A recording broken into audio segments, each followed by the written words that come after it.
Recording in progress.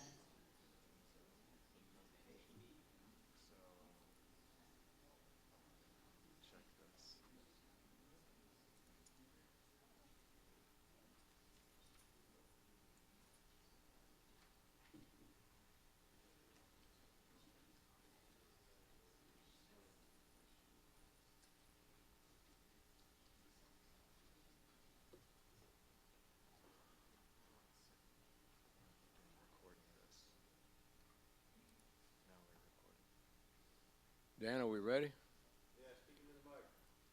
Are we ready? Yeah.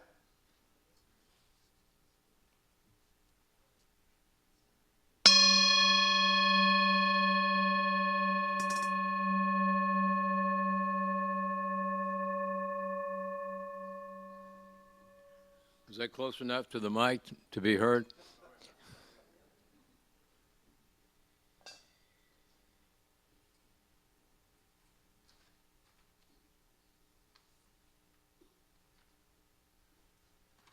Good morning, everyone. My name is Tom Coates. Am I close enough?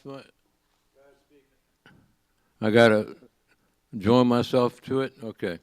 My name is Tom Coates. For those who do not know me, welcome to the Richmond, Central Virginia IONS Community Group meeting. And I want to thank, we have, I think, the largest crowd in the room here that we've had since we resumed meeting in person. Well, since we moved to River Road United Methodist Church, and so welcome. I'm delighted to see we have such a good turnout, and I don't know whether it's our speaker comment. It might be the weather. I comment it might be the star quality of our speaker. But for whatever reason, we're very, very grateful for people coming, and hope this will be the start of something new and different and from what's been going on the last couple of years. Richmond IONS is a community group of the Institute of Noetic Sciences based in Petaluma, California, founded in 1973 by Edgar Mitchell, who was the lunar landing module pilot for Apollo 14.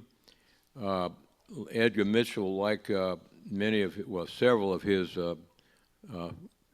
colleagues who walked on the moon, had a takeaway experience as a result of it. His was a unity consciousness experience on his way back to Earth and seeing the Earth as a pale blue dot off in space.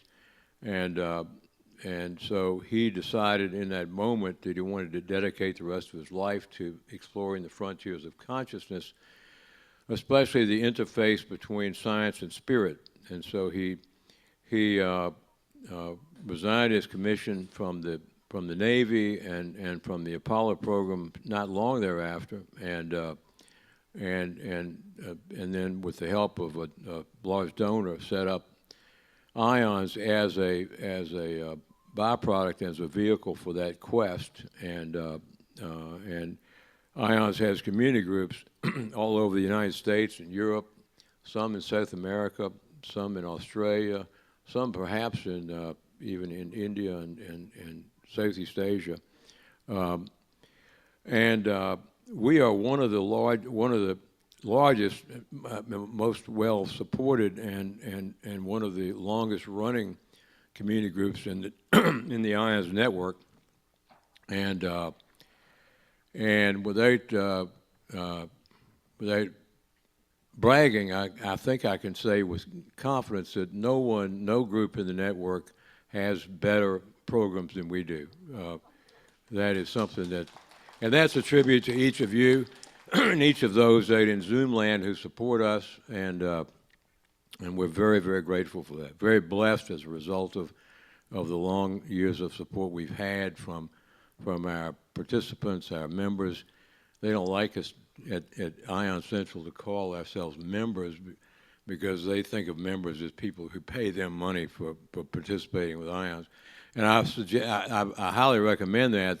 Since COVID came along, they have become much more accessible to the general public. They have weekly Zoom events that are quite good. I watched one yesterday They come on Friday afternoon at 2 o'clock Eastern time, and they have other programs. Carol Louie was just telling me a week or so ago about a very good aging program that they that they have that she participated in, and with the constituency of our group, that's something that many of us in the group could benefit from, and so I recommend. In fact, there's an IONS meditation this afternoon, I think at 2 or 3 o'clock Eastern time, and that's designed to it maybe has to do with Earth Day or something, but it's designed for it's a meditation designed to benefit the planet and perhaps what's going on in Ukraine and all sorts of things. So I recommend to anyone who is inclined to tune in to the IONS website, look for things that are going on there. It's much more active than it once was, and I think you'll profit from the experience. I also want to mention that we have our programs are not. There's no charge for coming here, of course, but we do encourage people to donate to our cause here. We don't have much of a budget, but and we don't our speakers don't get rich from speaking here, but our continued existence is not without some degree of cost. So we ask you, both those who are online and those who are here in person, to dig deeply into your heart and your wallet and bring the two together to a happy meeting point, and put as much as you can as a love offering into the basket we'll pass around during the talk, and or go online to our website at richmondions.com, and there's a PayPal function on there that you can use a credit card to make a donation with us there.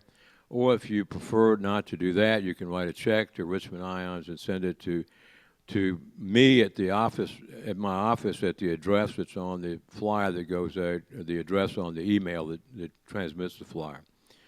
I think that's all the announcements I have. Before we get going and announce the speaker, I would like to ask Carol Louie to do an opening meditation for us. Thank you.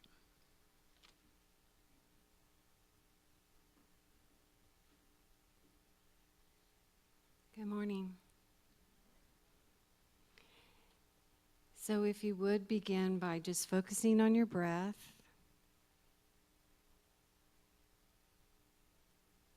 Pay attention to how you breathe normally.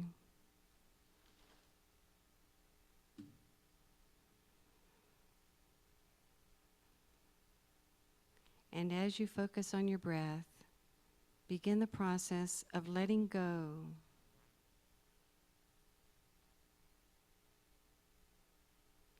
Letting go of any worries, doubts, and fears. Letting go of any concerns so that you can be fully present.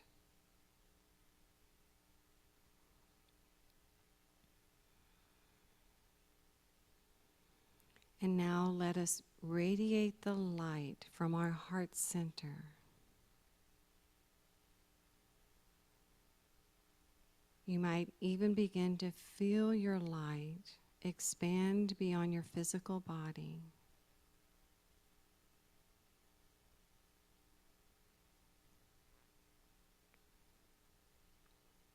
Feel your light filling up this room, creating a sacred space.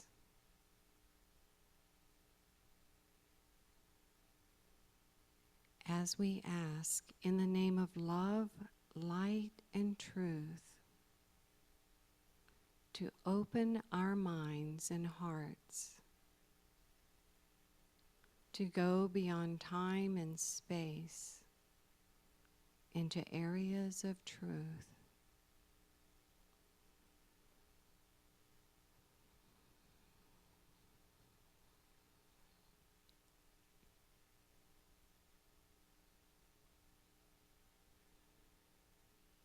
Feel the peace in this sacred space.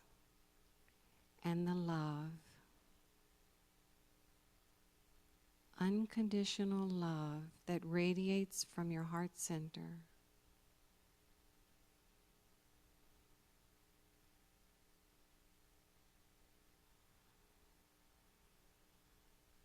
And we give thanks ahead of time for all that we open up to receive and what we experience in our time together. So it is.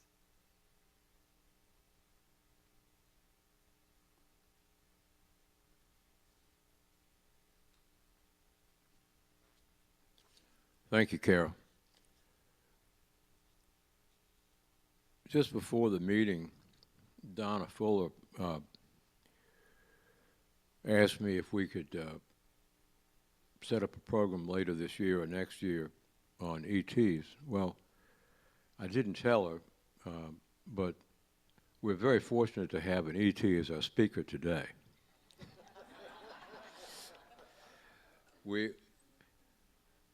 Most of us in the room have recycled ourselves on Earth many, many times.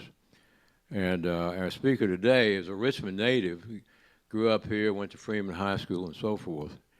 But he's actually just visiting here. In his real life, he's an Andromedan monk, is what he tells me, right? And so he's been, which is the same stock that from which we got the figure we call Jesus Christ.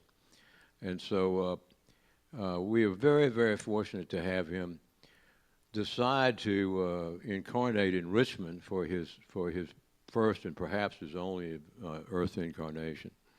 And he has been he's half my age. He's probably got twice my wisdom already, and he's been developing all sorts of wonderful, expansive frameworks for human growth, development, harmony, and so forth here on Earth, and in ways that that he will at least touch on today, and hopefully get into in some detail. I hope you'll let the audience be the guide in terms of how far you go with that. And but without further ado, I give you what promises to be one of our better speakers of all time, Ryan Chappell. Thank you.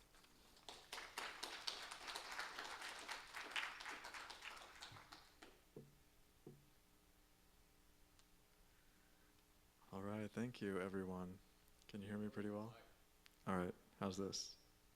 Better? I think Dan's got control of the volume. Well, that's an introduction for sure. I'll do my best to live up to that. And I would really like to thank you, Tom, for that introduction, and also Carol for that really lovely meditation to get everyone in the peaceful state that we need to be in for this. In fact, I would like to really start us off with another meditation or exercise. This is something that I do each time before someone comes into my studio. I'm a massage therapist, and I have clients that come in and see me. So I have a little exercise that I do to get myself in the space that I need to be in to work with people. And I'll share that with you. Let's see here. Wait a minute. Here we go. So I've got a PowerPoint presentation here, and I'm hoping Dan can work with that. Mm-hmm.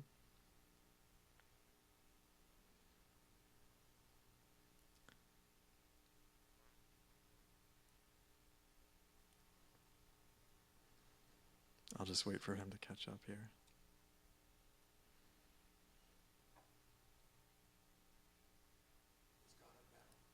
Cool. So these are a series of affirmations, and one morning I woke up and I was very excited. I had these 3 of these affirmations fully formed in my mind, and I started saying them frequently throughout the day. And I was encouraged to continue this process because something that happened, which was amazing, was that my allergies disappeared. And this was right around springtime of last year. And so I was working with these affirmations, and each time I would say them, I could feel some relief from the allergies, so I just kept going for it. It was highly encouraging to do this.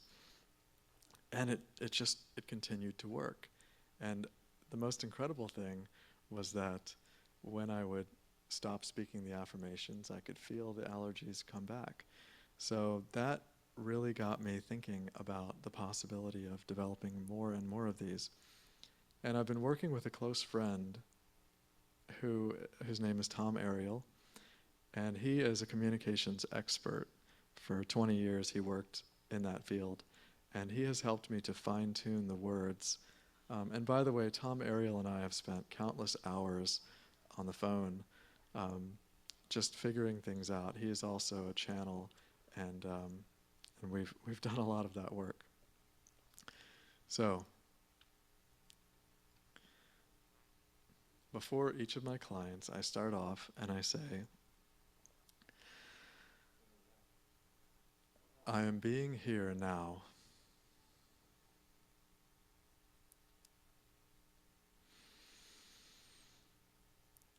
I am always connected to Source. And by the way, feel free to join along. You can speak these out loud if you'd like. I am appreciating my present blessings. I am being the flow of open-hearted allowing. I am ever becoming a temple of harmony. I am ever becoming a crystal of creation. I am ever becoming a sea of expansiveness.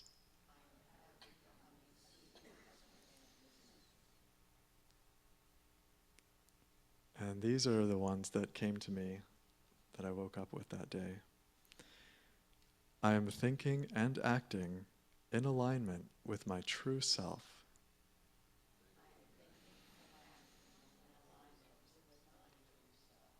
The contents of my mind align with my true self.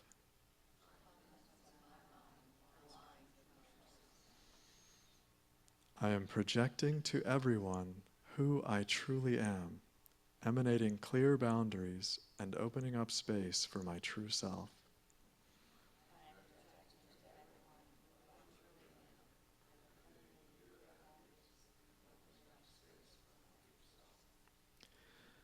I am allowing life to be a feast for my unending self-discovery.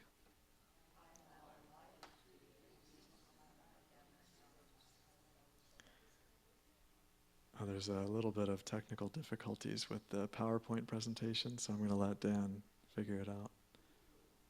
Oh, never mind, it's looking good. Okay. All right. I'm embodying stillness, joy, and openness.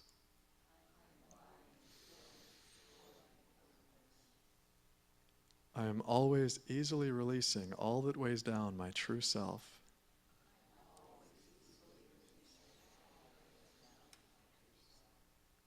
I allow joy to guide me to people who live in a state of divine abundance and well-being.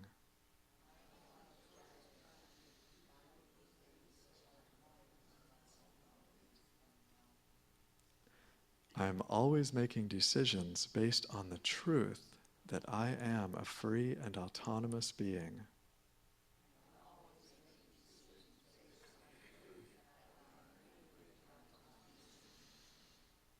I am always making decisions that honor, enhance, and expand my well-being.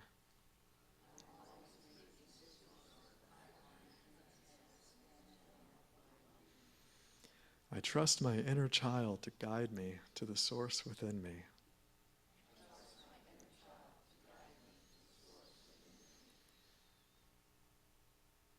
I am seeing clearly the deception of separation, the matrix.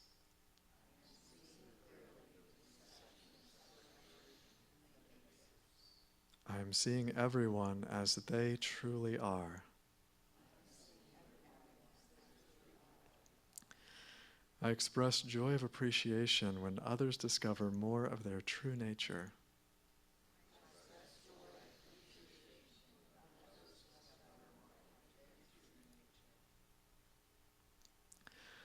I am loving my own heart. I am being pure devotion with this audience.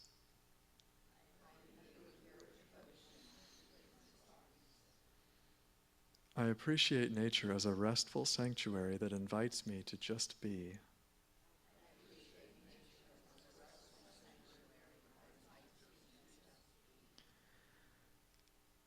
I am clearing everyone and everything in my surroundings.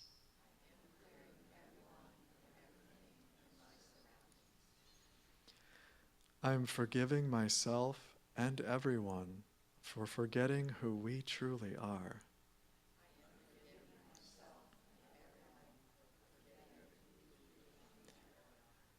I am mining for hidden possibilities to embody more forgiveness.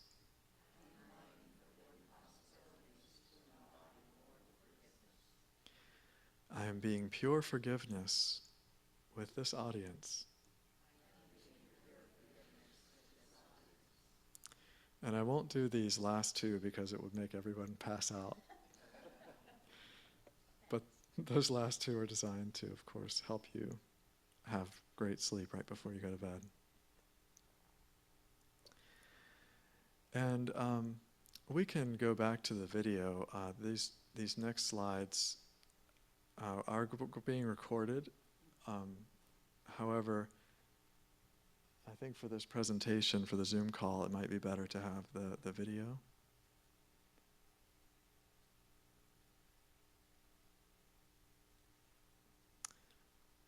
Do you have that? Is it working? Just the video? Sure, so on Zoom you've got the video? Okay. So what I wanted to say is that, what's that, Dan?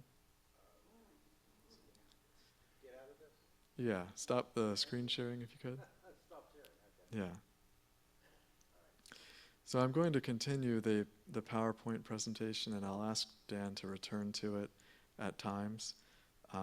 But I'm doing a recording, and that'll be posted on YouTube, and the recording has both the video and the PowerPoint at the same time, and it's in high resolution. By the way, if you really liked that exercise, in the chat window for Zoom, I have a link to that document, so anybody can access that would like to. And that'll probably be sent out on an email as well. So I wanted to start off with telling you a bit about my childhood and growing up. So I had a very unusual childhood. My mom says I was born carrying a briefcase, ready to get to work. I've always had a sense of being on a mission, and that I've got important work to do here. And when I was very little, I was really fascinated by martial arts masters. And I saw these people on TV, and I just thought it was so cool what they were doing. They had this incredible ability to use their mind and body in spectacular ways. I wasn't interested in beating anybody up, but there was something there that was sort of a clue for me. And then in the TV show, I saw a character, Spock, in Star Trek. Hopefully you're familiar with the Star Trek series. Star Trek, by the way, is a gold mine for framework if you want to understand about everything. It's basically a guide. Gene Roddenberry was a gift to humanity, and without Star Trek, I would have been slowed down considerably. So Spock in Star Trek offered me an idea that completely changed the direction of my life. This idea that you do not need to take information or experiences into your emotional body. In the show, Spock could handle any information. You know, the captain could tell him, okay, we're surrounded by Klingons and the ship is going to blow up in 30 seconds. There's nothing we can do about it. And Spock would be cool. He would try to figure out a solution to the problem if he could, and, you know, hopefully they'd have another episode. And I realized that Spock was an alien, but I resonated with this idea. I looked around and I realized that this is possible. We can do this. Have you ever seen a small child fall and injure themselves and just kind of look at you? They haven't reacted yet. They're looking at you like, what should I do? And oftentimes in that situation, the parents will freak out and they'll run over to the child and, you know, are you okay? And then the child will start crying. And I think we learn to do this. You know, we look at humanity and we think that we are emotionally reactive by our nature, but I don't think this is really true. I think we learn this. It's part of our culture, actually.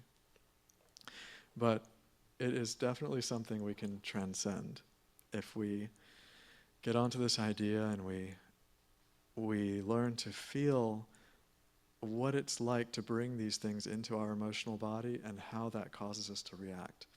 And so this is also very helpful if you want to do a presentation like this in front of a large audience, because it helps you stay calm and relaxed if you don't bring the experience of speaking in front of a crowd into your emotional body.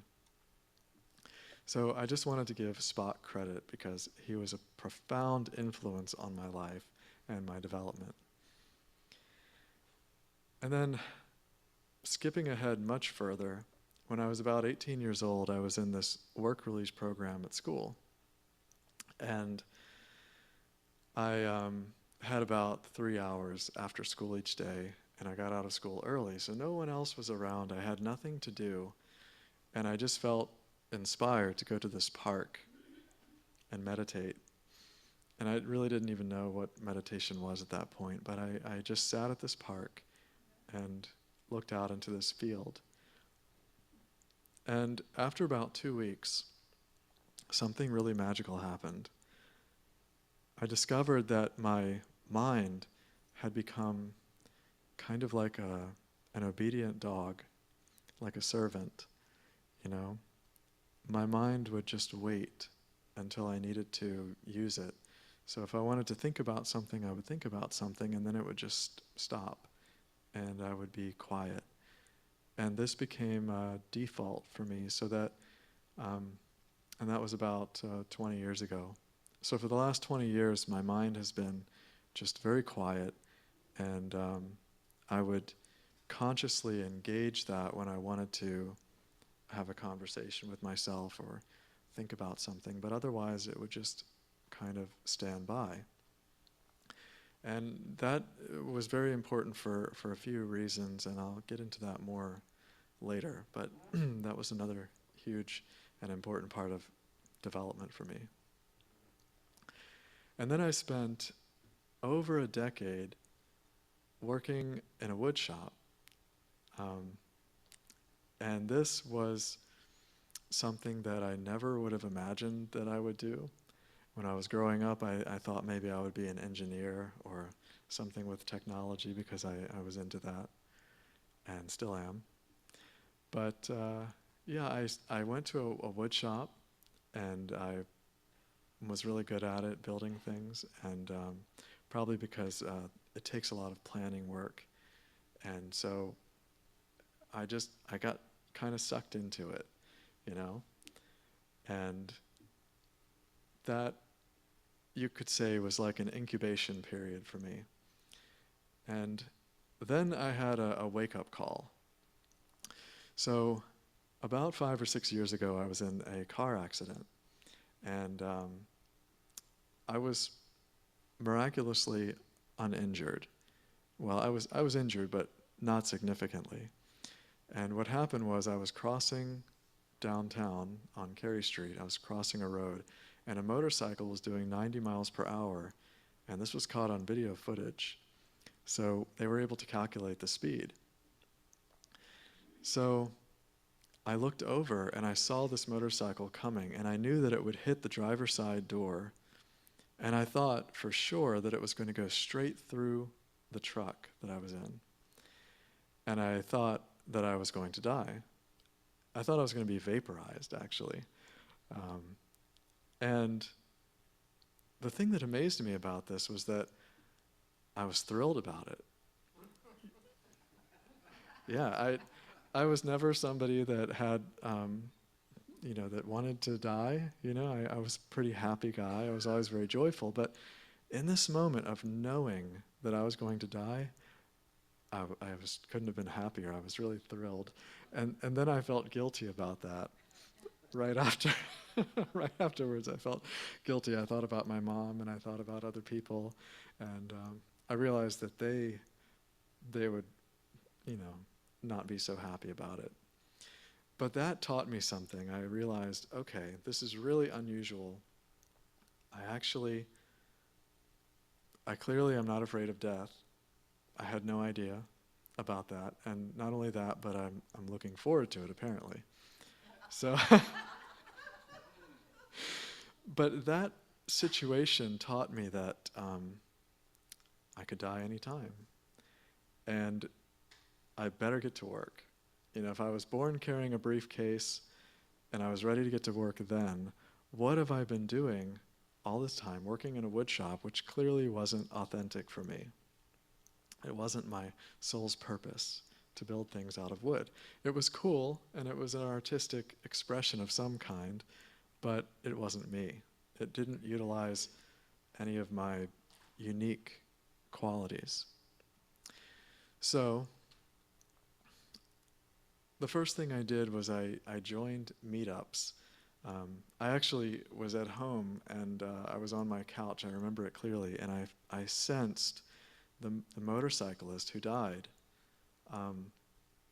come to me and say, "Don't let my life go to waste. Use this as an opportunity." And right away, I signed up for a meetup, which was a meditation group that I went to once a week. And then I started going to yoga classes as well. And this was incredible. This really was a completely different group of people than I had ever known before. These were very open-minded people that I was interacting with for the first time. And I felt like I was in my element, for sure. And yoga was also incredible for me. Going back to the martial arts thing, it was kind of the perfect expression that I was looking for. It wasn't about beating people up, but it was a movement practice that helped me to get more into my body and understand the energy system. And I just really loved yoga, and I loved the people that I was meeting in these outdoor yoga events I was going to. And it was just a wonderful starting point for me to figure out what I really wanted to do and who I was and how I could help. So I learned that psychic awareness is a real thing. And going back to that quiet mind concept, I discovered that I have a tremendous advantage when it comes to psychic awareness because it's not because I'm particularly sensitive. I'm really not. There are many people who are psychically far more sensitive than I am. Many people in this room, I'd be willing to bet, are much more sensitive. And I think it's a very common thing.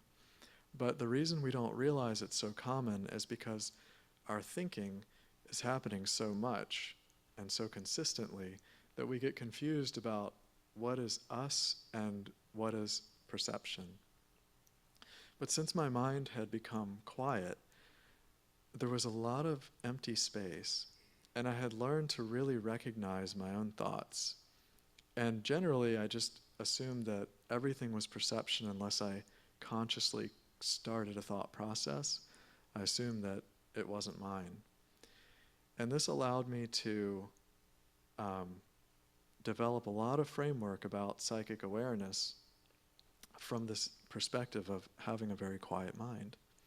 Even though I wasn't very sensitive, I had to learn how to really pick up these very subtle things, like telepathic messages from people or just an astral projection, which is really common. I use the word astral projection differently than many.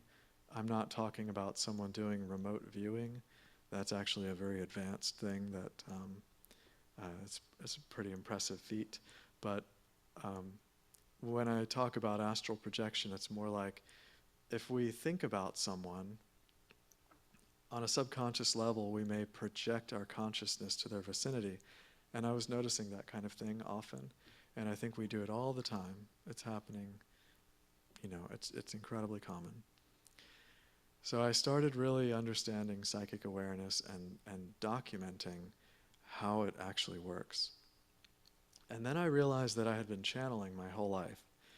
And this was a bit traumatizing, because when you are a very young child, 6 years old or something like that, and you are channeling maybe some being like Abraham, you become what people might refer to as an insufferable know-it-all. People told me that I had an answer for everything. And if you asked me a question, I would answer it. I had no idea where the answer was coming from, but I would give you something. And a lot of times, what I would tell people would be a direct challenge to their paradigm that they have invested so much in, or perhaps their identity even. So I was going around creating identity crises, and children loved it. Kids thought it was great. I didn't have any problem with kids my age, but sometimes adults were infuriated by it, and they would yell at me and give me a hard time. So that was a bit traumatizing, and I actually shut it down for a while. But I brought it back, and I started realizing that it's okay, nobody's gonna, nowadays if I tell somebody something they can't stand, they'll just walk away. They won't treat me like a little kid. So I've had a lot of fun with channeling in the past few years, and Tom Ariel, the one I mentioned earlier, he is an exceptionally skilled channel, and he's what is called an open channel. So he can tune into whatever he wants. You can just pick something and he'll tune into it and get that perspective. And he's also exceptionally good at getting a yes or no response on something. Some people call it muscle testing, he calls it energy testing, but he's really good at that. And that has allowed us to develop this framework, because I will get onto these, I will get on to channeling, and he'll be able to steer me back on course if I start, just talking about something random, which sometimes happens. And one of the things I've learned from channeling and from talking with Tom is that we really do create our own reality. So if you don't like what I'm saying today, feel free to create your own reality. You don't need to subscribe to mine. What I'm really trying to do here is unlock the possibility of empowerment that makes that possible. And so this is why the framework is important. When we understand the system, we can hack the system. And hacking the system is very cool. I don't know if anyone saw the Matrix movie. This is a pretty big movie from 1999.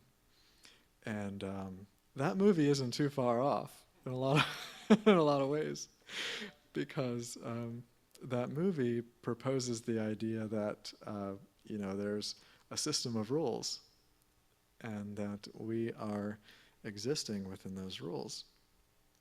Well, Earth, this planet, really isn't that bad, as long as you don't follow the rules, So we're going to talk about some of these rules today.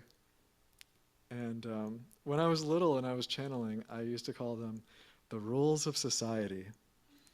And this was a really fun game that I would play. And it all started with my friend Chris, who would just ask me questions, and I would just talk about the rules of society. And it was kind of like a sitcom. You know, sitcoms oftentimes will create a satire of these rules, and they'll portray people just kind of absurdly, unconsciously following the rules and all the crazy situations they get themselves into. So when I was little, I was basically documenting these rules without realizing it, and I called them the rules of society. So I've got some of the major ones. Actually, this would be a good time to switch. Good call.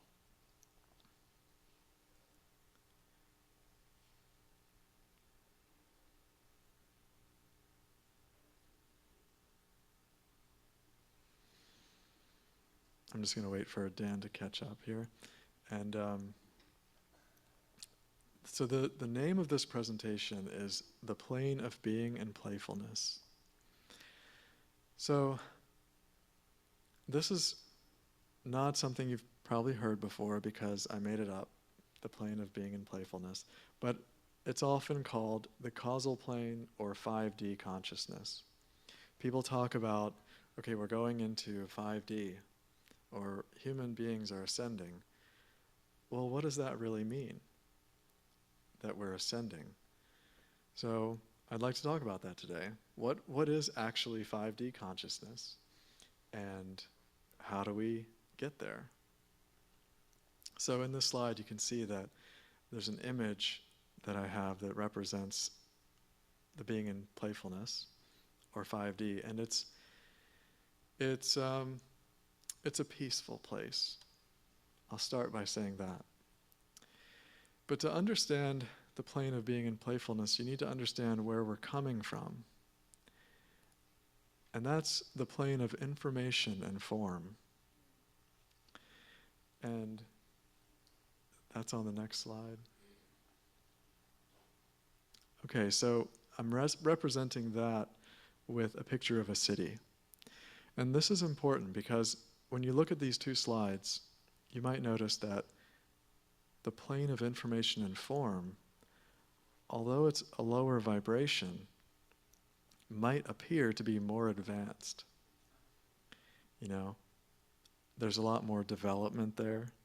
They've built a lot of infrastructure. There's a whole lot of form. It's kind of like an amusement park with halls of mirrors that you can get lost in endlessly. And if you look at this city, you could easily say this is more advanced than, say, the island of Maui or a nice beach somewhere. But it's not a higher vibration. And there's an even easier way to understand these two planes. So if you think about it in terms of emotional experience, if you think of an emotional ladder of the entire spectrum of the human emotional range, the plane of being in playfulness is part of that spectrum. And the bottom is satisfaction. The top is unconditional love. So I have here a slide that shows this emotional ladder of 5D consciousness. And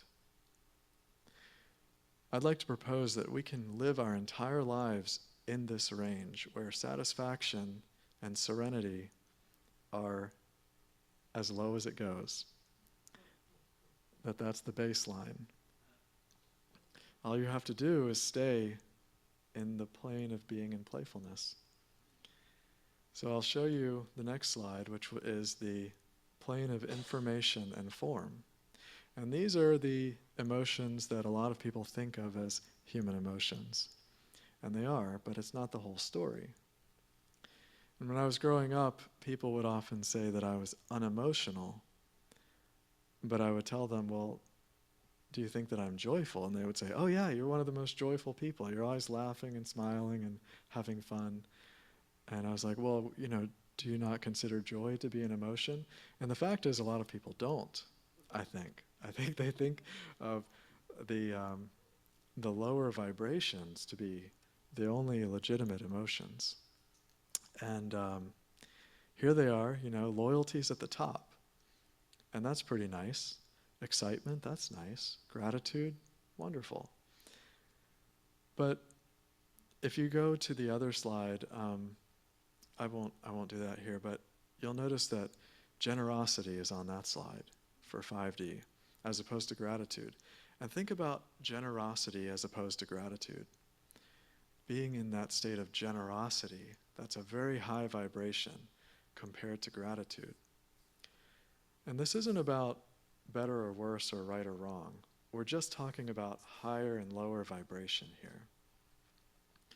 So, in the plane of information and form, we have this whole emotional range. What would your life be like if you simply didn't experience these things? Well, you might find out if you play along and you decide to go down this path. There's a whole lot more information here. So we're now going to get into the rules of society. And these are the things that drive us down into the plane of information and form. And honestly, I think that we have to be driven there because our natural state is actually to be in 5D. So it's not so much that we are ascending, it's more that we are hacking the system to get back to where we should have been anyway. Children are not born knowing how to feel jealous and possessive. They're born in their natural state if they're in a healthy family and everything is, if things are lining up well for them. So I'd like to talk really about what's keeping us underwater. And we are taught that being civilized is more important than being authentic. And this is really important to understand. This is truly, we need to be honest with ourselves and admit that we are kind of going along with this. We are taught that being civilized is more important than being authentic. We teach our children this all the time. We don't say it in those terms, but it's happening. So one of the most powerful and impactful rules that we're dealing with is that you are not directly connected to source. This is something we're taught. So if you want to connect to source, you need to find someone else who's connected. Maybe you can go to a church. So we're in a church right now. So we're actually following this rule somewhat. But this isn't the truth. We are all connected. If we allow ourselves to know, we can know. You might have noticed that when someone speaks as if they know, it triggers people. It really does, because of this idea. And oftentimes people need to put out a disclaimer and say, well, this is just my opinion. And this relaxes people a little bit because they were starting to get triggered, when that person was speaking as if they know. Doesn't happen to everyone, but it happens. The next rule that I think is worth mentioning is if you step into your own power and authority, you will be kicked out of the tribe because you're more powerful than the existing team leader. And it's not power and authority over other people, it's power and authority over yourself. It's quite a spectacle when someone unapologetically does and says what they want to say without justifying themselves, without explaining themselves. That is power. It has nothing to do with controlling people, but that's a profound power that very few people have been able to really step into. You see it with celebrities. And it's funny how our system is kind of set up to give celebrities a pass. It's like, oh, they can do it because they're a celebrity, you know. Keanu Reeves, he can hack the Matrix because he's a celebrity. That's okay. So once you get to celebrity status, then it's okay. But until then, you've got to stay, you know, in between the lines. Well, I say that's a bunch of nonsense. I say these are just ideas. Knowledge is power. Now, this is a controversial one because it's sort of a distortion that's based on a truth. You know, you can have a solar panel, and that's really fancy technology. But the real power comes from the sun. You know, you're not fooling anyone. But they'll tell you that it's all about the technology. Well, real power for us comes from the solar chakra. You don't need an excuse for any decision that you make. This is different from stubbornness, which is based on resistance. Knowledge isn't power, knowing is power.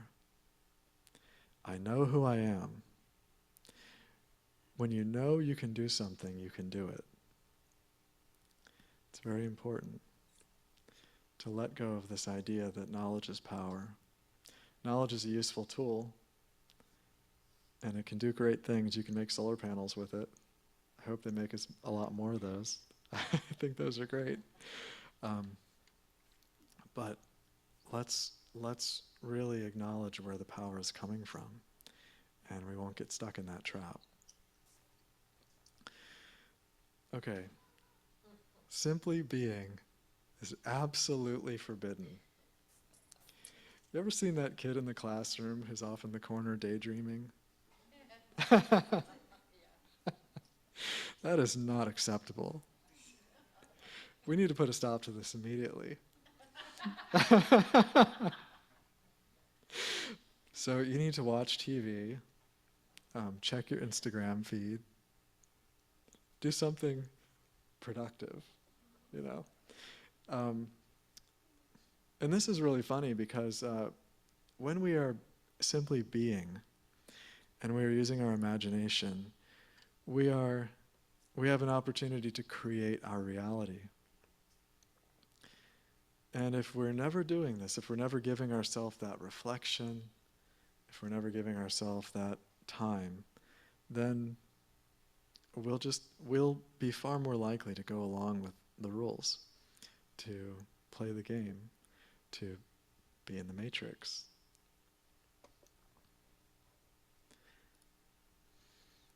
Always look at the future.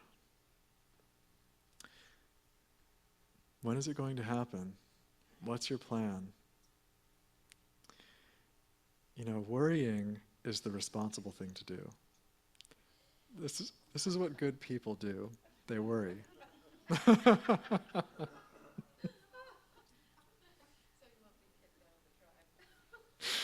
Yeah, it's important to worry. You know, this way you'll discover all the things that can go wrong, and so just make sure you fit that into your schedule. Something is real only if you can see it with your physical eyes, and it's better if you can get a picture of it. Video is even better, you know. If you can get a peer-reviewed study going, that's ideal. But if you don't see it with your physical eyes, it's just not real. It's a bunch of nonsense. So that stuff I was talking about earlier with psychic awareness and all of that, just forget about all that. Okay, this is another one. This is really controversial, probably the most controversial one I have here. You can have it all. And this is another one that's based on, it's sort of a distortion that's based on a truth. Because we have the power to create our reality. And if you get really good at this, you can do amazing things.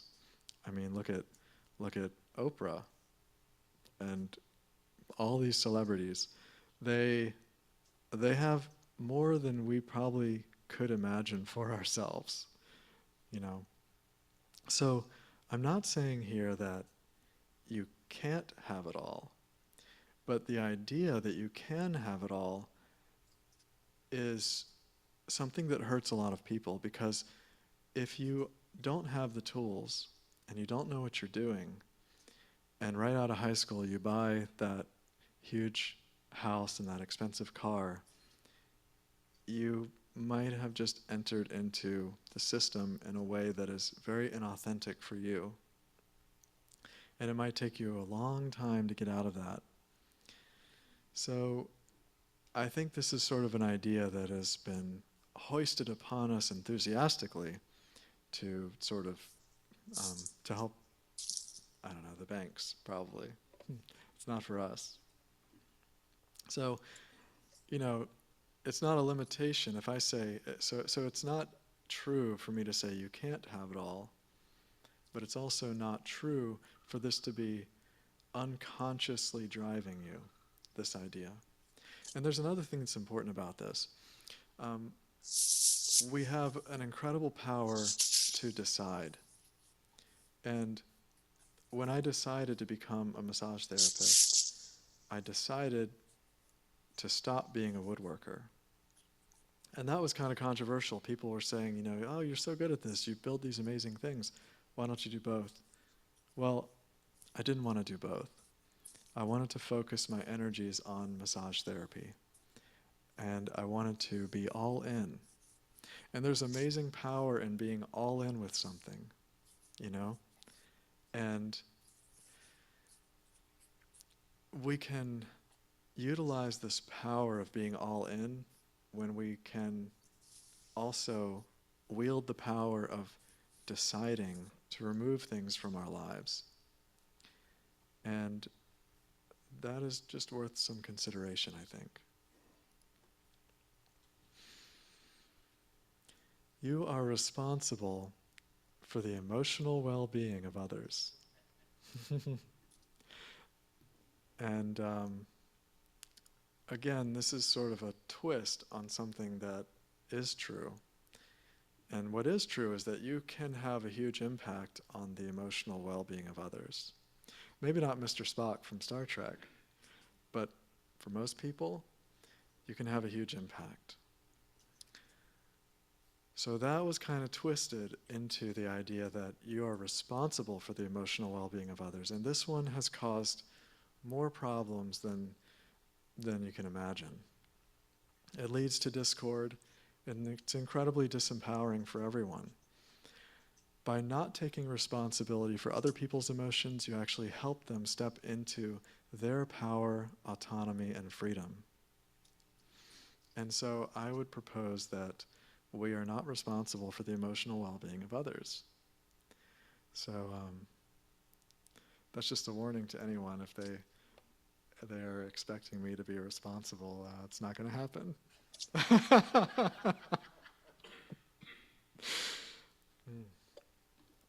So this is a tough one, okay? Because if you just try to throw this out of your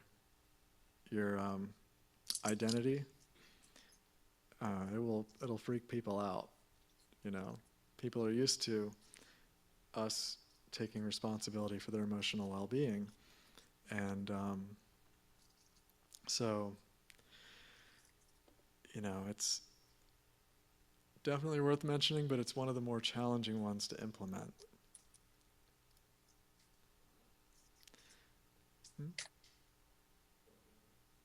Oh yeah, you have a question?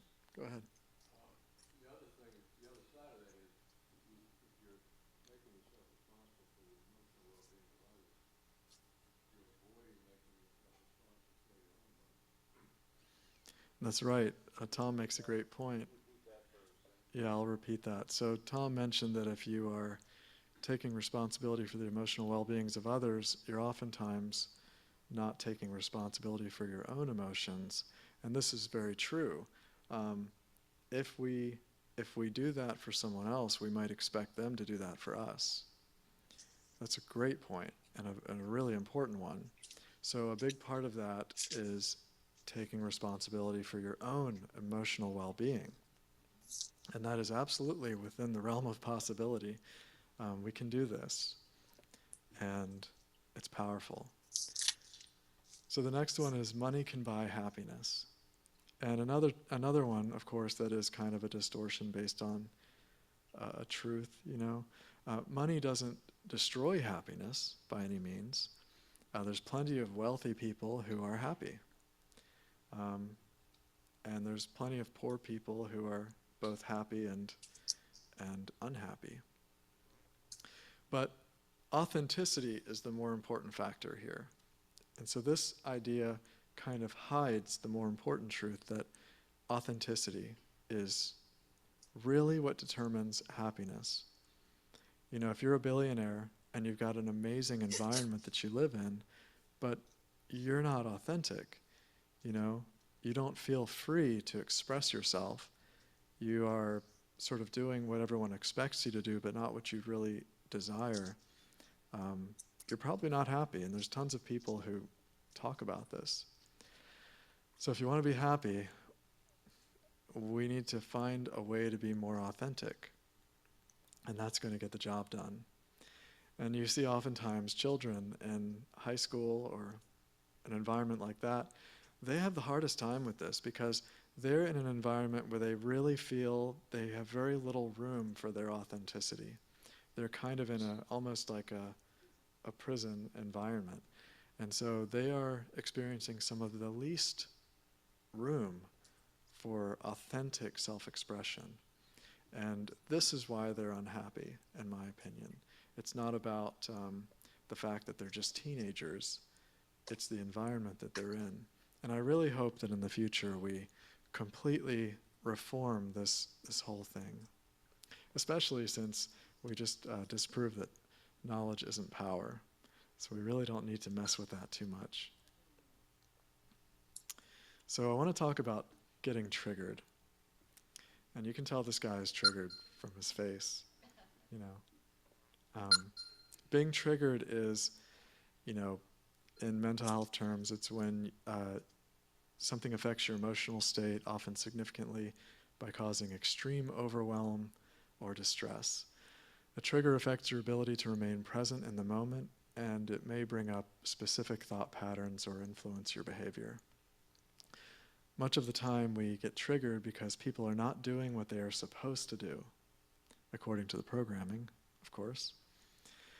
And sometimes we create a story about someone and then hold them accountable to that story. I call that entanglement. Entanglement degrades the authenticity of a connection, which is why we often have the most magical experience soon after meeting someone. That's when we really allow them to be who they are, and we appreciate their uniqueness, and they for us. And that's when it's just really magical. It's like both people accept the autonomy and authenticity of the other. So that's all I'll say about programming around relationships, because that could be an entire presentation by itself that is probably 10 times as long as this presentation. So duty, obligation, and entitlement. These are really important ideas. Much of the programming that drives us down into the plane of information and form is around duty, obligation, and entitlement. And of these, entitlement is the least understood because it often comes from fear of scarcity. And it all comes back to authenticity. If someone is saddled with duty and obligation, they will not feel free to dive into inspired actions.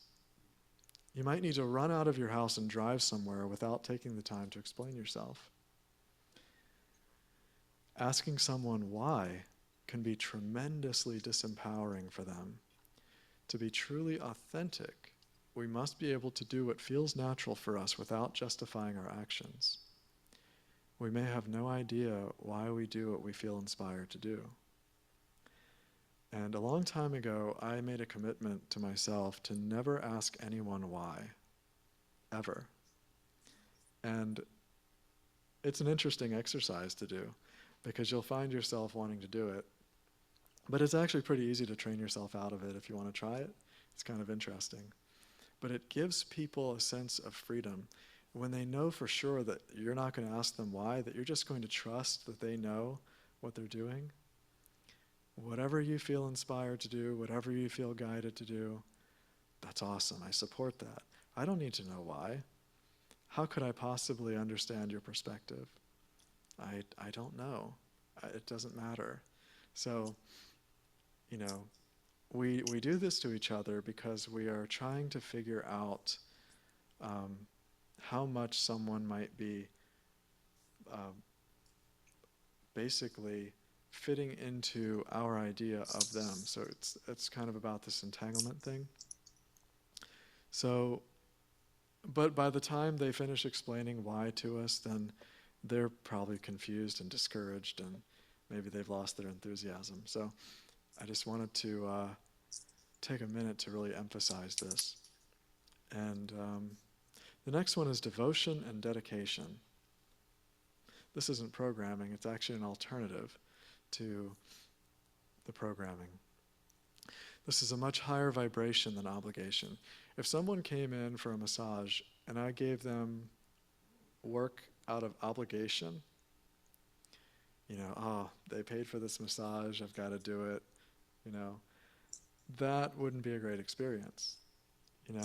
It's got to be authentic. It's got to be in the moment. So when we do what we love, we have access to our true power. We can be in the moment and we can bring our full consciousness into play. It's a far better experience for everyone. I realized that I was working out of a sense of obligation at the wood shop, and that was not an authentic expression of my beingness. And this might be a good time to switch back to video, Dan. So we are trained to be mind-centered. And I'd like to talk about being heart-centered. So this world that's based on the mind and intelligence and information and knowledge is power, right? The mind is kind of the focal point of all of this. But the problem with the mind is that the mind has no power. The mind can only control through prediction and understanding. And the mind sees understanding as the same as control. So if someone drops something from the ceiling, since my mind knows that it's going to hit the floor at a precise moment, my mind actually feels like it has control over that because it understands it. It's kind of an interesting thing that the mind has going on. But the thing is that the mind is not the creator of reality in terms of where the power is. That's the heart. When you walk into a room and you shift the whole energy of the room, it's not your mind that's doing that, it's your heart. So when we think about the idea that the heart has the power to actually change our reality and our environment, the mind really doesn't deserve that position as being the leader, or the king, or the center. And so when we begin letting go of this programming, we begin settling the heart and our whole system. And the mind starts to relax, and the mind starts to trust that the heart can handle things. And it takes a little bit of practice, and sometimes it doesn't feel safe to be in your heart. But even though it doesn't feel safe to be in the heart, I think it's actually the safest place to be, because it's where we actually create. It's where we actually have some power to make a difference and to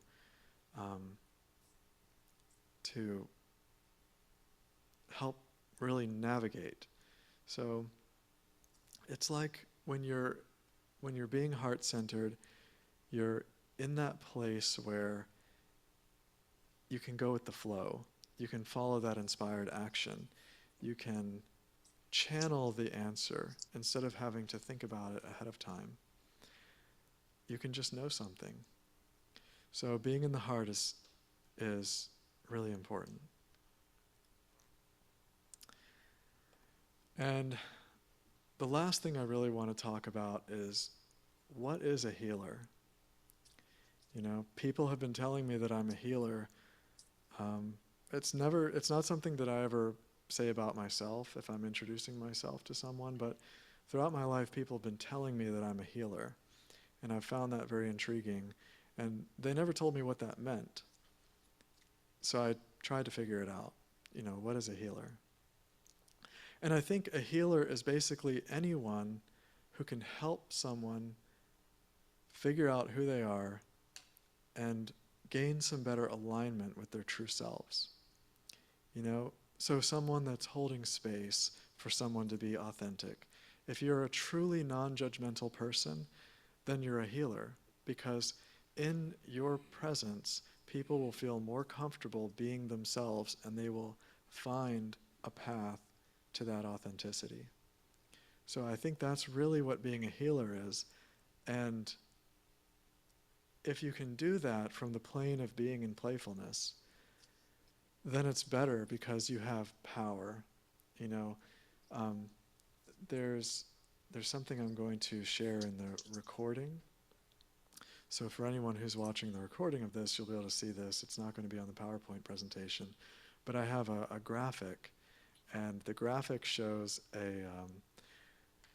a scene of the bright, beautiful sky, and then an underwater scene of the ocean. And that's a good analogy. If you think about the plane of being in playfulness and the plane of information and form, it's like the water is the plane of information and form, and the sky is the plane of being in playfulness. And the top part of the water is kind of warm, you know? And in this analogy, maybe the floor of the ocean is like physical reality. And the top part of the water is kind of warm, the bottom part is very cold and dark. Well, where does the energy come from? It comes from the sun, which is in the sky. It's actually above the sky. If we can be in that place, that plane of being in playfulness, there is so much more energy available to us to work with. And that's one of the most important reasons to be there, not only for our own peace, but also because we are enlivening the world around us with so much more energy when we're there. If we're in a place of fear, we're cutting ourselves off from that kind of power. So the more that we ascend our consciousness into this joyful experiences, the more radiant we are.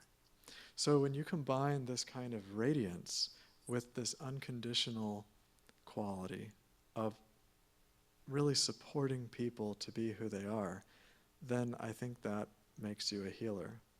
So there are probably many healers in this room. There are probably many very young children who've never heard the word who are healers. And I don't believe it's about going to an energy work class and then getting a piece of paper that says you're a healer. I think you need to understand the basic idea behind this. And there's a good chance if you went to one of those classes then that you do, you know, because those are usually the kind of people that like those classes. But that's my perspective on it, of what makes someone a healer. So that is really that's everything I wanted to share in this presentation. So I'll open it up now for questions and discussion. Thank you.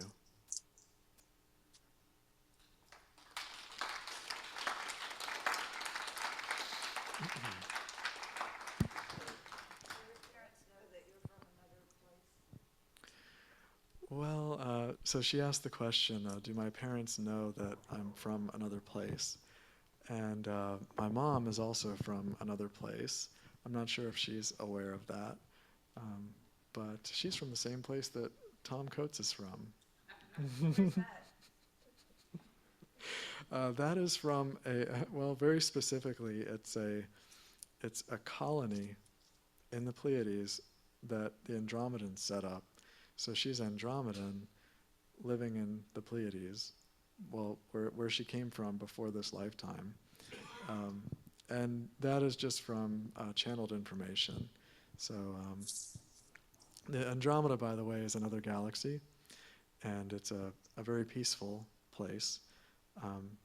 And really, this presentation, if I go down the road of talking about star seeds, of which there are many, probably a very high percentage of people in this room are star seeds, I'm going to guess over 50%. It's 10% of the total population from the information that Tom and I channeled. So it's a huge number of people. Over 1 billion people on the planet or sorry, not over 1 billion, but almost 1 billion people on the planet are star seeds. And the reason that we're here is to help humanity as teachers. We're not here to evolve our consciousness. We're here to help break out of the cage, bring our own culture, our own wisdom and understanding, and share that with everyone.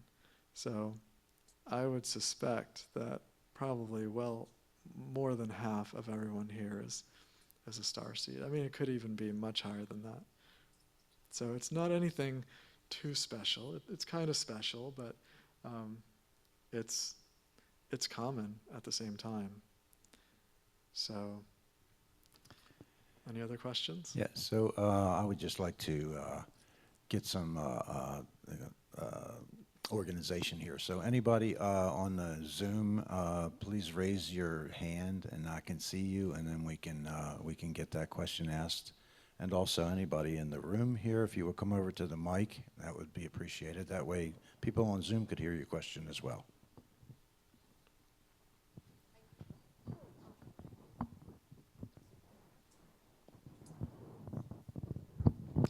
It looks like this other microphone is picking up the PA system too, so that should work out on the recording. I don't know for sure if this is exact a question, but there was something that occurred this week, and I was on being recorded for a podcast taping, and the person that was speaking said there's a difference between the I and the I am than being. And then that really got me I never had really thought so much that there's a difference, but when you put up the slide around centered in the mind and centered in the heart, that just sort of like opened up a window for me, a door that like, anything that you could comment on that? Yeah, definitely. Thank you. So what comes to me is that the I am is our connection to source. And there's also our individual consciousness and our point of perception. And we have this capacity to, in our states of beingness, to connect to all sorts of things. And one of them is connecting to the I am that I am, which is like a universal awareness, sort of a unity consciousness. And by the way, I want to take the time to point out that the plane of being in playfulness is not the highest plane. It's just you could say, the highest plane that the human energy system can very comfortably deal with. If you're in trance states, you might go to much higher planes of consciousness. Tom Coates in his presentation talked about the joyful realm.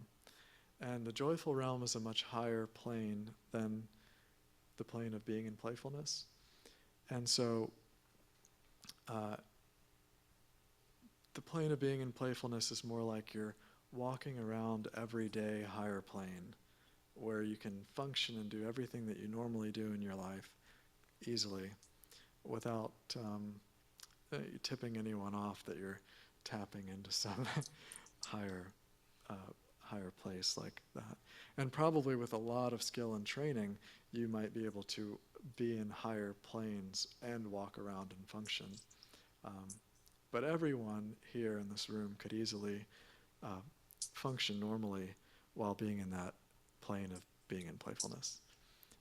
But hopefully that gives you some information about the distinction between like your own mind and your own consciousness, and then the unity consciousness, which I think is referred to as the I am. Anyway, that's what I'm getting. Go ahead. I have a couple of questions. The first one is, what have you found to be most effective or efficient in terms of letting go of the programming? Yeah, and that's why I started off the presentation with that exercise, because those affirmations are actually designed to hack the programming. So they are in direct opposition to the programming. So when we go through that exercise, we are asserting our authority that we are essentially redefining our identity as opposed to following the programming. So I have found those to be very effective, but also it's incredibly effective simply to identify the programming and make a conscious choice to unsubscribe to it. And this is why this presentation was important to me, because if we don't know that something is programming, then we don't have that choice to choose to unsubscribe to it. And so that, hopefully that answers it. It does, thank you. I'm also curious, how would you characterize or describe what playfulness looks like to you? Is it just being those emotional states that you have in the higher realms of your being in playfulness, or is there something else you would add of what that looks like to you? Yeah, so I would say that it's mostly about being in those emotional states.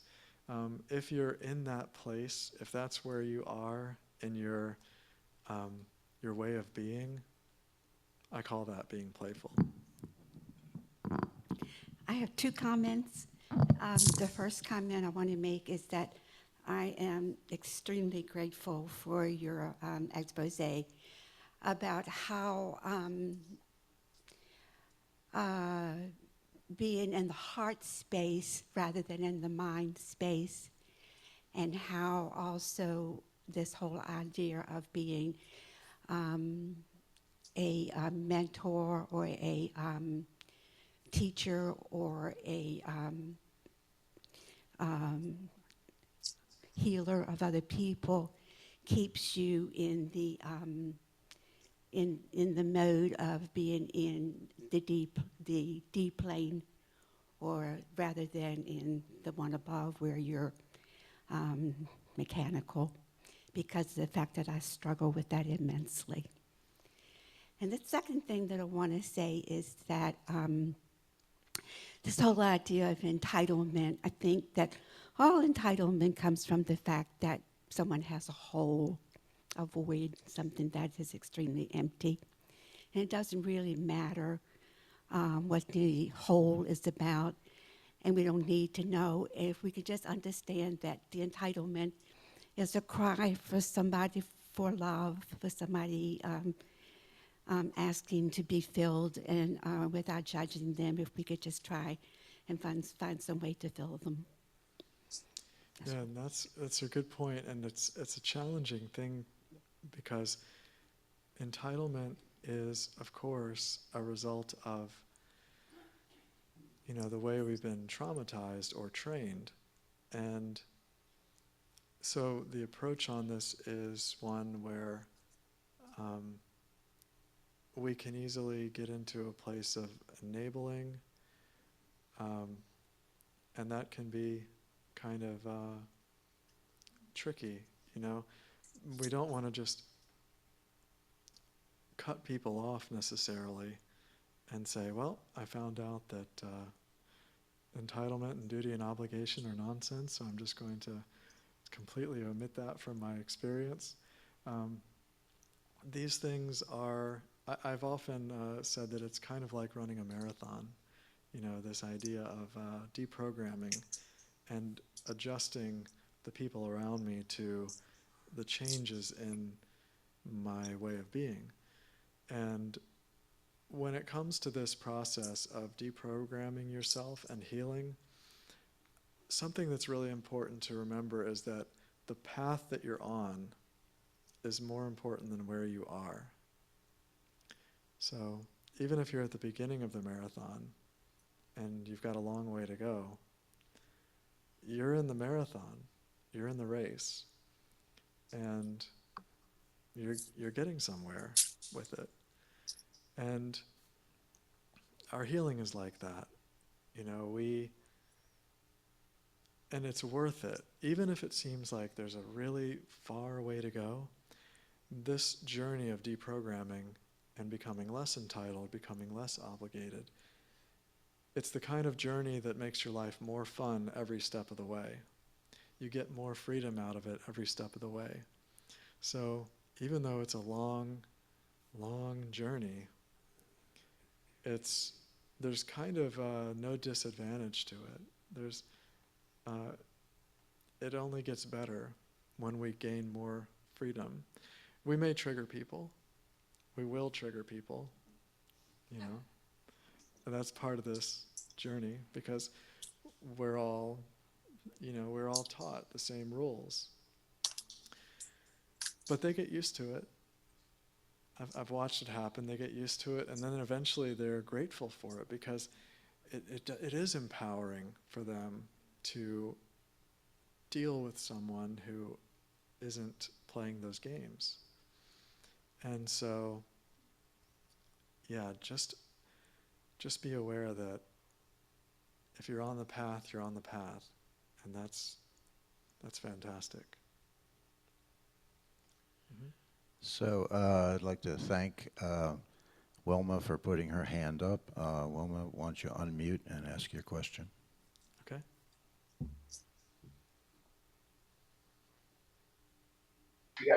I'm unmuting. Yes, I have my key. Okay, I'm sorry. I had walked away for a second. Am I on? Yeah. I can hear you. I wanted to thank you for this presentation. You have put so many things for me into place. It's incredible because you gave it words. And for me, words are very important because being Dutch, you know, like I can probably, for the emotion, find a Dutch word, but to find the English word, so I've been writing it all down, and I just, coming from the heart, saying, wow, you gave what I didn't understand about myself, you gave it a goal, a purpose, and an understanding, and I'm like very grateful for that. Thank you. So I don't have a question, but the one is I need the connection to the affirmations and I need to know the YouTube connection. And I don't really know how to do that. So if you can explain that one more time, that would be great. Right, that is a great point. I did put in the chat a link to the affirmations. The video that's being recorded, that'll be sent out through emails. But the video that I'm personally recording in high quality, I just realized I don't have an effective way to get that to everyone who might be watching. So what I'll do is I'll put that on my website. And what is your website? My website is quietmindrva.com. Client mind? Quiet. So I'll put that, if somebody could put that in the chat, that'd be great. It's quiet as in quiet room. So yeah. quietmindrva.com. Thank you so much. You're welcome. As soon as I get it uploaded to YouTube, I'll create a little section on the website, and I'll put that on there. So you can expect that within a couple of days. Thank you. You're welcome. Hi. Just a couple of observations. So, you know what the Maharishi effect is, I'm sure. I haven't heard of it, actually. So, well, quickly, Maharishi effect is when people meditate and they change reality. So a few years ago on the National Mall from Memorial Day to Labor Day, people got together and meditated with the intent to lower the murder rate in DC. And the murder rate went down all summer, and then when they stopped on Labor Day weekend, it went back up. Wow. So they set the intention. So it's setting the intention. On 9/11, about 15 minutes after the planes hit the towers, the Schumann resonance went from 7.2, where it hangs out usually, up to like 30 something. About 15 minutes, which is about how long it took the news to travel the planet. So it just spiked. So I think those are examples of how we collectively create our own reality. To your point, The Matrix, which I think was a documentary. Anyway, so, and I would just propose, having just come out of the cloud of COVID, and then very quickly, interestingly, now entering the cloud of Ukraine and World War III, it's important to question authority and question the reality and to turn off the news. Mm-hmm. So that's all I have to Yeah, say. well, I'll tell you what, COVID was never a part of my reality. I don't know about you guys. Yeah, we create our own reality. It's really powerful, and it's awesome. So definitely question the authorities. And the mainstream media news is, in my opinion, has far less credibility than the Matrix movie, without a doubt. So I wouldn't put any stock in that whatsoever. I am very much looking forward to the day when humanity just takes that whole mechanism and laughs it out of town. Yeah. Go ahead. Hey there. I'm glad that Tom put it in the program that you're from Andromeda. I'm also from Andromeda. And I was just wondering, kind of raise your hand, kind of polls, how many star seeds we do have here. Yeah. I'm going to say I think it's way more than that. Yeah, I'd love to talk to you more about Andromeda because I know a group of people from Andromeda and different time periods. So I would love to have you talk more about your experience there. Well, we're definitely the calm people, you know. It's an entire galaxy, Andromeda. So, but it's a galaxy that is kind of calm. You know, that if you could characterize it in any one word, it would be that it's kind of chill and relaxed. It's like being on the islands, you know. And of course, there are a lot of star systems in Andromeda, so we're kind of grouping it all one galaxy. But really, like I said earlier, if I got into star seeds, it would be a really long discussion. And this presentation is intended to be down to earth and practical and usable. And so as much as I would love to dive into that, I would like to keep things as grounded as possible for today. Thanks. I'd like to say one more thing, and that is that I would like to think that nobody is beyond redemption. Certainly the Christ didn't think that none of us were. so I try not to write anybody off. I'm getting back again to this thing of entitlement. But sometimes I think that there are people in this world that can literally, so to speak, suck the teat dry and then afterwards be angry with you because you have no more to give.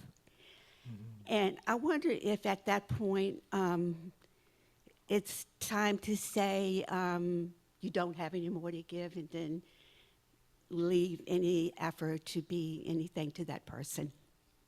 Actually, I love this question, and it's really, it allows me to go into an important topic here. So it may be possible, yes, that we could become like Mr. Spock in Star Trek and be completely bulletproof to any kind of nonsense that people might throw at us. But that doesn't mean that's the kind of environment that we want to live in, you know? Just because we can handle that doesn't mean that we wouldn't rather live in a more peaceful environment.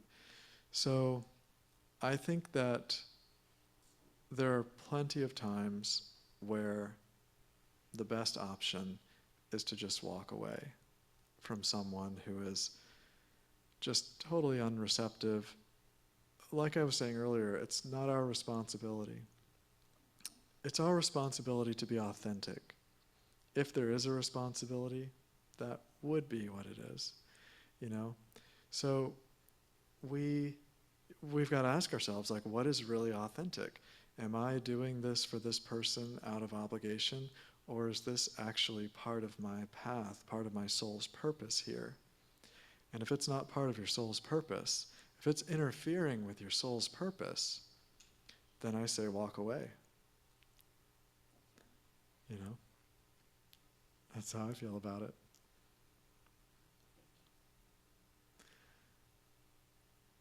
Anyone else? Okay. Hi, Ryan. Hey, Tammy. What a wonderful, wonderful presentation today. Thank you. It's right on time. It's the power of now. Anyways, I just wanted to share how all of the framework that you've shared today, the stillness that you've spoke about, that you stand in, how it's impacted my life personally, real time. So in 2019, I got rattled a lot, and I came out to the community. And I've been learning and growing and expanding the whole time. And I was very, very fortunate. And I never lose sight of the fact that when I landed here, I landed in the hands of strength to carry me.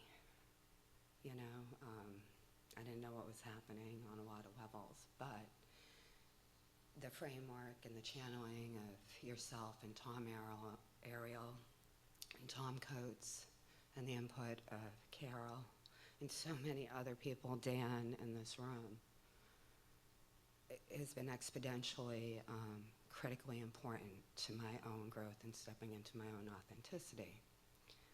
And ever since the first time I met you and then subsequently got on your table with my own awareness of energy and the movement of energy, and being in my understanding, like, you know, when you were a kid, you just always were a certain way. I've been able to feel and move energy my whole life, but not realizing when I'm being triggered, the blast that can put out, or how to calm it and stay in my heart, and which I'm called to do and have been called to do my entire life, you know. So it's just been a constant deprogramming and reprogramming. People do adjust. But I want to bring back to the stillness that you hold. I aspire to hold that stillness. I think anyone who in this room and on Zoom and whoever else hears this does as well, whether they realize it or not, because it's the picture of the sky and the ocean and the infinite knowing. And your gift that you bring by answering your call invites all of us to give ourselves permission to continue to answer ours, and we're all doing this together. And that's what it feels like to me, and I am so grateful to have come into y'all's life and had this framework be the framework that I was introduced to out the gate. So it's been shaping and molding me in really beautiful ways for several years now. I'm still in my process, right? We all are. I think, I don't know, but I just truly wanted to just say thank you for showing up, and that's all. That is extraordinary, Tammy, and it's amazing to be so well received. It really is. And you told me your story, and I would never have believed it if you hadn't told me, where you came from. And you seem to have a lot of stillness, from what I can tell, especially today. You seem so serene and peaceful. So, but I really appreciate you telling me and the audience how you feel about the presentation. And yes, what you said about giving permission to be authentic, this is really what I'm hoping for more than anything else that anyone can take away from this presentation, is to gain a little bit more strength to let go of what you're not and step into who you are. Because really, what's the point if you're not going to do that, And I get it. I spent a long time being a part of the system, and I'm sure most of us have. And I got lucky with that car crash. I consider that getting lucky because it really gave me that push. And I know we need a little bit of a push sometimes. It's like a speed bump. You know it's not real. You know that you want to get past it, but you just can't get over it. And sometimes you need a push. And what I'm hearing is that you felt like I'm giving you a little bit of a push. And so, to be authentic. And that's magical to me. Yeah, you've given me a push, and you also stayed still, so I was able to feel my authentic feelings in the presence of another that would just hold things really still. And it's magical. I recommend you to everybody I know. Anyways, that's all. Well, I appreciate you bringing up the value of stillness too, because stillness is underrated, And if you were to have a movie, Hollywood production called Stillness, and it was just a guy sitting in a chair, nobody would go see that. A lot of times in movies, even in the Matrix movie, they put all this action in there, and I feel like it's kind of, the movie might be better if they just got rid of that. There was the scent of green papaya. Oh, there's also Napoleon Dynamite, which is kind of a stillness movie. But yeah, stillness is underrated, and it's not part of our culture, but when you encounter it, it can really have a profound healing power. And I didn't really get into that, but I think stillness is sort of a natural byproduct of getting into that space, the plane of being in playfulness. It's playful, but there's also a stillness to it. Yeah. Thank you. Thanks, Tammy. Hi, Ryan. It was really good. I came in a little late, but I think I came in at the perfect time. I loved the rules of civility and how you played with them as a child and still do now. And I loved the definitions because my life, I've defined myself as an artist. And we always played with those rules of civility. It was just the way you were. And you learned it as an adolescent and in college. And one of my favorite jobs ever was teaching teenagers to be their authentic self through art. So thank you for all those definitions. Thank you for being from Andromeda. I hear that I am from Andromeda. And the idea of playfulness is how I'm stepping out in the work I do. And the funny part is with those two, the form and the playful worlds, oftentimes I find myself really being dutiful and obligated to certain things to balance the playfulness. So I get to like walk the line we have here on Earth. So thank you for relieving me of that obligation. You're welcome. You know, getting things done, you have to get them done, but not all at once. So I really appreciated your talk. It was very insightful, and I liked the structure you put around some of this stuff that just comes so naturally to all of us. And you're like, you know, oh, but society says. I actually even ran into just this past week the rules of civility and being my authentic self, and somebody stopped me in my tracks and said, you have to use your verbiage this way and this way. It's happened to me a couple times, and they were really watershed moments for me. One was with a job, and finally it was like, gotta go.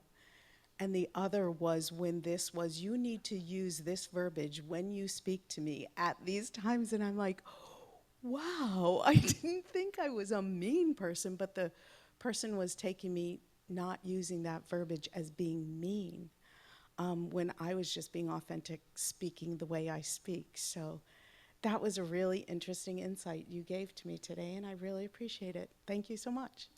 You're welcome. And it reminds me a little bit of myself, because I often triggered people when I was younger, and I remember saying to myself, just once I'd like to trigger someone on purpose. Do you do that now? No, but it just it just always happened when I least expected it, you know. And I think that when you speak about things very frankly, it just kind of triggers the programming. It's always the programming that gets triggered.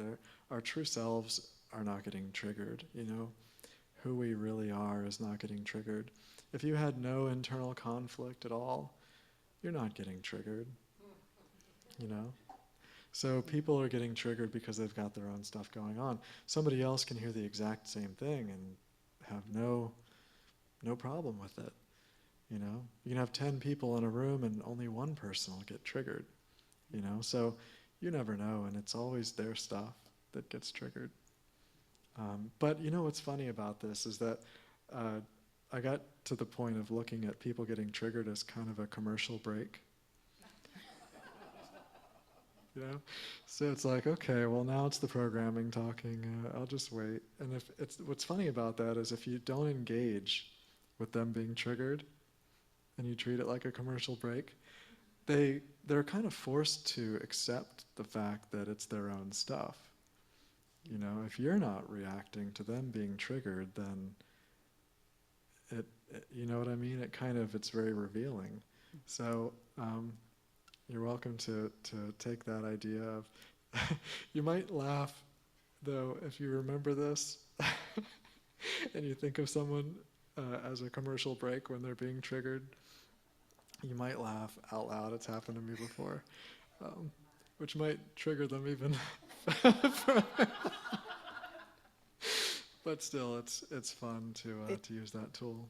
It's a playful way to be in that. Mm-hmm. And I like that idea that we can be playful all the time and we don't have to take things so seriously. That's right. Yeah. So thank you. You're welcome. Jenny Lynn on Zoom says if she's from the Pleiades, she's on the wrong Zoom.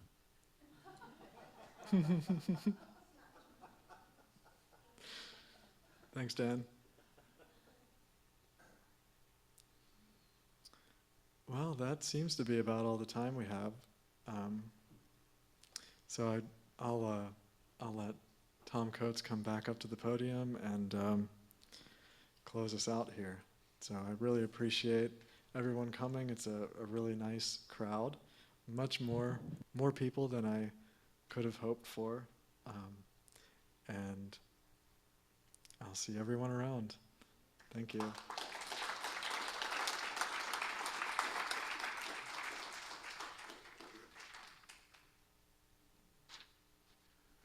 Donna, what do you think? Well, you asked for some intergalactic stuff, but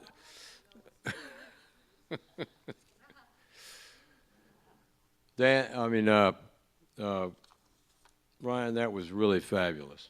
Thank you so much. It was. I knew it would be good, but it was great, and it really was. And I don't think there's anybody in the room that doesn't have that sensation. Probably not on Zoom either. We have that's why we consistently have such great programs, because we have such great support from people in the area and people from afar. Our speaker next month is sitting in the audience today, and it's Isa Bolivar, Christina Isabel Bolivar. Christina, I'm sorry, and she is a native of Colombia and is going to be speaking about some of her passions next month, I guess, perhaps how to do some of the stuff that Ryan was talking about today with use of plant medicines and other rituals and so forth. And so everybody's here today. I invite you to come next month, and thereafter we've got a great lineup for the year, and some will be in person, some will be on Zoom, but they're all going to be consistently good, and we appreciate everybody's participation, and also as there's the only requirement for membership here is just showing up. So whether you show up in person or on Zoom, either way is good. Although since when Ryan was talking about the rules, it was interesting that we've had lots of rules, matrix-oriented rules that have come around the question of masking in the last couple of years in the Zoom period. I mean, in the COVID period, and as recently as we had a couple of people that commented this week they wouldn't come if they had to wear a mask, and so I sent them emails saying they didn't have to do that. And as recently as a couple of months ago, we had people complaining that they were coming here and the masking requirements were not being strictly enforced. So because there was a technical masking requirement for the space, but it was in the framework of our group, it was being honored mostly in the breach, which with permission from our hostess over here, Martha Mullen. So anyway, thank you everybody, and we'll see you next month. And again, it doesn't get any better than this in my book. What do you want, Martha? Oh yeah. Martha had asked me to announce that last month an earring. It's some sort of a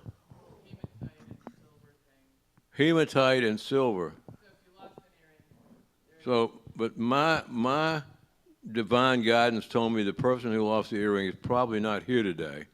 So if she's out in Zoom land, or he, I don't want to be presumptive here, then the earring is safely in Martha's hands, and it can be retrieved at any time by calling Martha Mullen or just emailing me, and I'll put you in contact with Martha. So I think that's it for the day, right? Okay, folks. Thanks a lot. See you next time. Oh, yeah. All right. All right. I'm going to close the meeting for everyone. So thank you all, and see you next month. Sure. Oh, yeah.